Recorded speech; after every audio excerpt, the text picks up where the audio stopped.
TDP అధినేత చంద్రబాబు నాయుడు అయోధ్య చేరుకున్న దృశ్యాలను చూస్తున్నాము.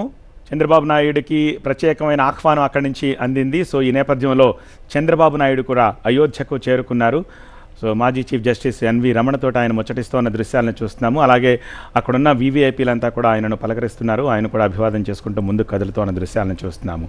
సో ఈ ప్రత్యేక ఆహ్వానితులే ఒక 7,000 మంది వరకు ఉన్నారు. చాలా వీవీఐపీలకు మాత్రమే ఆహ్వానం అందింది. సో అందులో భాగంగా చంద్రబాబు నాయుడికి ఆహ్వానం అందింది. ఆయన కూడా అక్కడకు చేరుకుని ఆసీనులైన దృశ్యాలను మనం చూస్తాం. ఆయన పక్కనే ఇస్రో చీఫ్ సోమనాథ్ కూడా మనకి కనిపిస్తూ ఉన్నారు. అతిథులంతా కూడా ఒకరినొకరు ఆత్మీయంగా పలకరించుకోవడం, ఈ శుభ సందర్భాన్ని ప్రతి ఒక్కరూ కూడా చాలా గొప్పగా తమ అనుభూతుల్ని తమ అభిప్రాయాల్ని షేర్ చేసుకుంటూ వాళ్ళంతా కూడా మాట్లాడుకోవడాన్ని మనం చూస్తూ ఉన్నాము.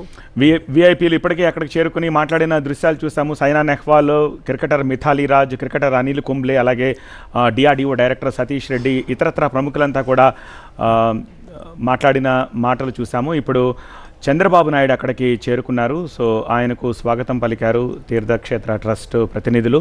సో ఆయన అక్కడ ఆసీనులైన దృశ్యాలను చూస్తున్నాము. సో వివిఐపి గ్యాలరీస్ నుంచి మనం లైవ్ దృశ్యాలు అక్కడి నుంచి మనం చూస్తూ ఉన్నాం.